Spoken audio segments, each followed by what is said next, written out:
du pôle d'avocats de Ousmane Sonko sur l'affaire Adji Sarr suite boutée accusation donc de maître Juan Branco contre 2 coopérants français au Sénégal. L'État donc français porte plainte contre l'avocat. Il lui est donc reproché d'avoir mis en danger des fonctionnaires français au Sénégal en accusant 2 coopérants donc français en les citant de par leur nom. C'est ce qu'a fait que justement donc l'État français a porté plainte contre l'avocat maître Juan Branco. En 4 ans donc de la disparition de son secrétaire général, le Parti socialiste va se souvenir samedi d'Ousmane Tanor Dieng. Ce sera donc 4 ans qu'Ousmane Tanor Dieng nous a quitté, justement un homme de grande dimension qui a marqué son époque par ses qualités exceptionnelles qui forcent l'admiration et le respect. Ce sera donc samedi que le Parti socialiste, je dirais même le Sénégal, va se rappeler de cet homme donc d'une grande dimension, Ousmane Tanor Dieng, pour parler de politique cette fois-ci donc avec un autre journal qui fait en tout cas de la une des journaux ce matin.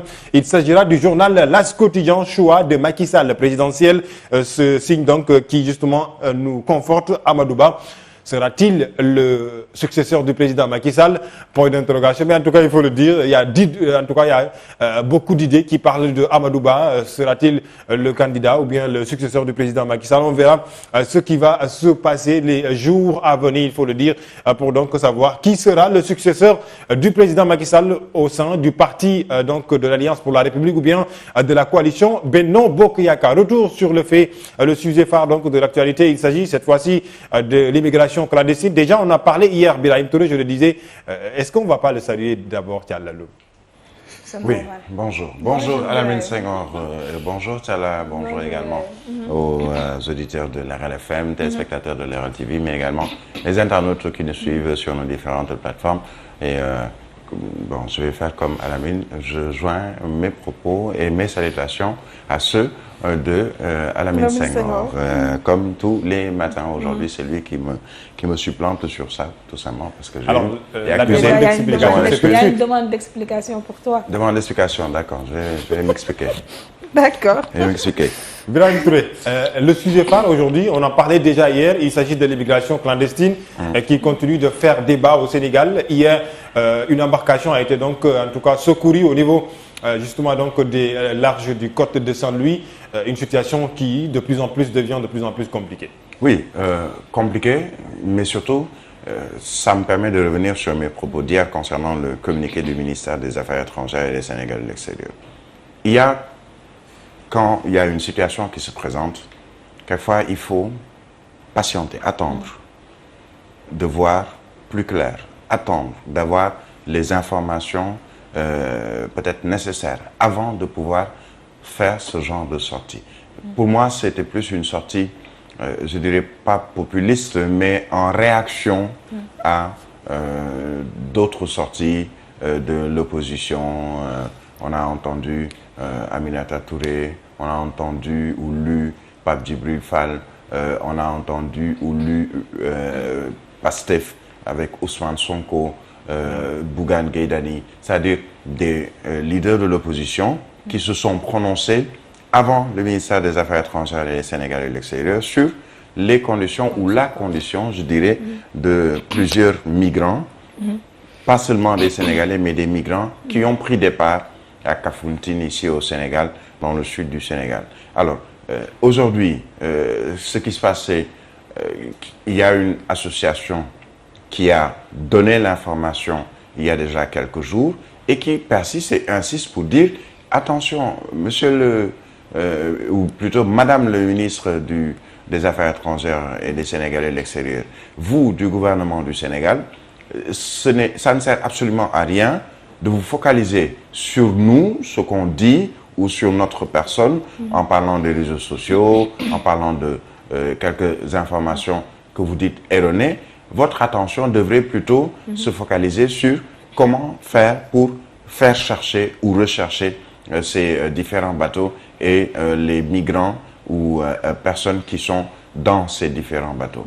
On parle de 3 bateaux. Alors, qu'est-ce qui s'est passé hier, par exemple? On nous annonce un bateau qui a quitté le sud du Sénégal, probablement Kafountine, qui s'est perdu en chemin et qui a perdu son moteur en chemin et qui finalement a échoué au large de Saint-Louis avec, on parle de 6 morts 50 portés disparus et 4 personnes, je pense, les chiffres sont repris par certains quotidiens, qui ont été secourus. Ça veut dire qu'il y a au moins, sur les 300 personnes ou 300 migrants dont parle cette association italienne ou espagnole, au moins on est sûr d'une chose, qu'il y a un bateau qui a quitté le sud du Sénégal et qui a peut-être perdu son moteur au large de Saint-Louis, mais la destination, elle était la même, à savoir rejoindre l'Eldorado, rejoindre l'Europe en passant peut-être par le Maroc ou l'Espagne ou les îles Canaries. Alors, est-ce qu'aujourd'hui, le ministère va encore sortir un communiqué pour dire que nous persistons et signons que les propos de cette association sont dénués de tout fondement? L'intérêt aujourd'hui, c'est surtout de faire en sorte que ces personnes, puisqu'il y a des Sénégalais, hier le quotidien Libération parlait d'autres nationalités, notamment des pays frontaliers au Sénégal, à savoir la Guinée-Bissau, Guinée-Conakry, on parle même de Sierra Leone, qui étaient dans ces différents bateaux. On a parlé de bateaux qui auraient été aperçus vers le dimanche ou le lundi. Il faudrait activer peut-être les réseaux internationaux pour le Sénégal, pour voir comment retrouver ces différents bateaux.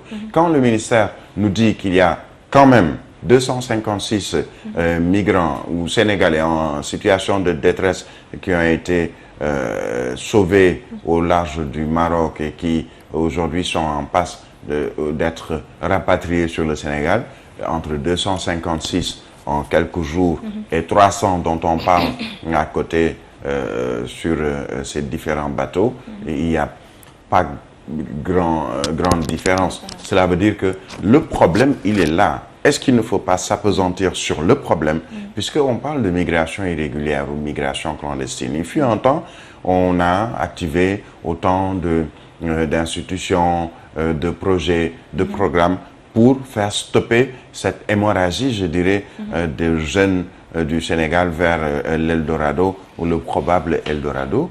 Et c'était déjà sous Maître Abdoulaye Wade. On a vu pendant une période que cela s'est estompé, mais depuis quelques semaines, depuis quelques mois, on parle d'une recrudescence de ces tentatives de certains jeunes Sénégalais et même d'autres nationalités de passer par le Sénégal ou de prendre des parts au Sénégal pour se rendre en Europe en passant peut-être par les îles Canaries. Ça veut dire qu'il y a eu quelque part une rupture ou en tout cas peut-être un espoir perdu par ces jeunes qui, malgré une petite accalmie qu'on a connue durant quelques années sur le flux migratoire, les va-et-vient de ces pirogues. Hier, par exemple, on a montré en photo un jeune assis sur sa moto Jakarta.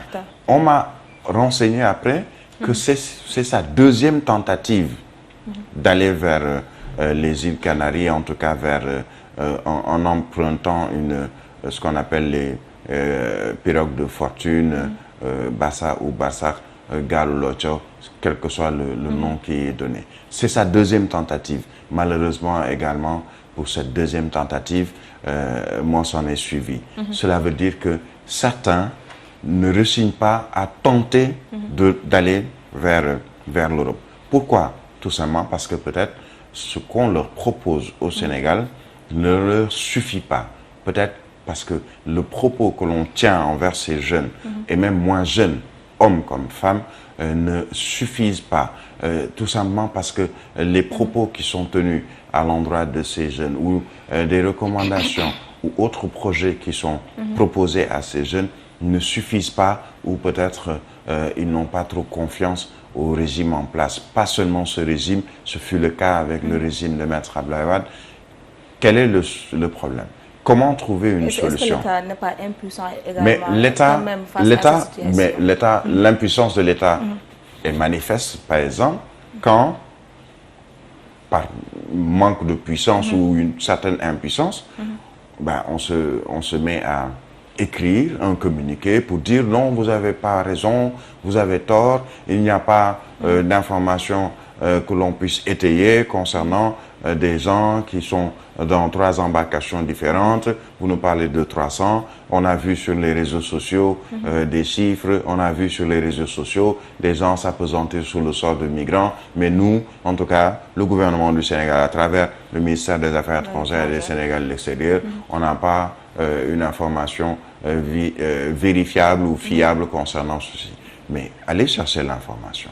Allez activer, je pense que normalement, ça doit être fait, les différents organes qui ont en charge justement la lutte contre l'immigration. Il y a au-delà dans l'armée sénégalaise, notamment à travers la marine nationale, mais aussi l'armée de l'air, pour essayer de faire des recherches concernant ces différents bateaux qui ont disparu. Il y a la diplomatie également, puisque il y a le Maroc qui est un pays partenaire, il y a ces pays qui sont peut-être traversés, ou les eaux territoriales de ces différents pays qui sont traversés par ces bateaux de migrants. C'est également une manière ou un levier à pousser pour tenter au moins de trouver les différents bateaux ou la bonne information au moins concernant ces différents bateaux. Mais le plus important, c'est, moi je ne peux pas concevoir.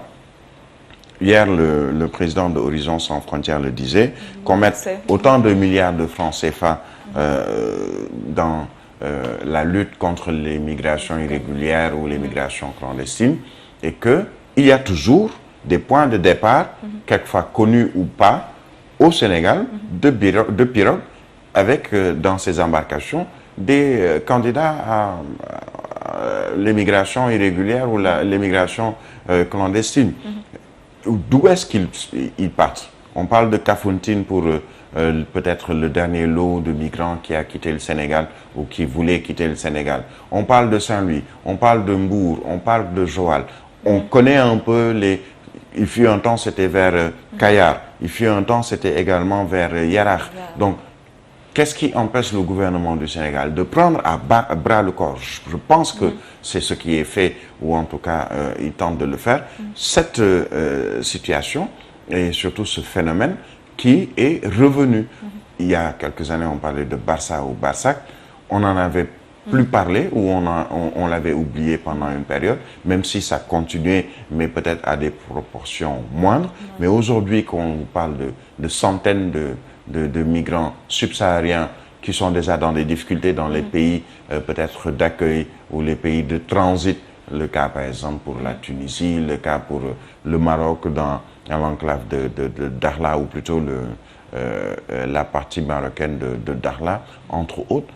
Pour moi, il faut plus s'appesantir sur ces problèmes, s'appesantir sur comment trouver des solutions pour freiner, amoindrir au moins cette migration irrégulière, mais pas s'essayer dans des communiqués et autres tentatives de répondre à certains qui annoncent d'autres faits. Je pense que c'est plus ça l'intérêt du Sénégal. D'accord. En tout cas, selon les informations, ces pirogues sont parties de Kafountine, mais ce n'est pas encore confirmé parce qu'il y a d'autres qui parlent également de Joal. Brahim l'a dit tout à l'heure. Bien sûr, Brahim a déjà signalé, en tout cas, les sites les plus connus, en tout cas, par rapport à cette situation, pour faire le départ vers, donc, comme l'a dit Ibrahim Touré, l'Eldorado, maintenant au gouvernement du Sénégal de prendre des mesures d'avance pour justement veiller sur le large des côtes du Sénégal pour qu'encore une fois, qu'on puisse faire face à cette situation et empêcher peut-être les jeunes qui sont ambitieux, je dirais, entre guillemets, les jeunes donc qui ne voient rien, absolument rien, qui ont perdu l'espoir, comme on le dit, donc, pour rester au Sénégal et de pouvoir travailler et tech comme nous. Maintenant, on verra donc au gouvernement du Sénégal. Encore une fois, je le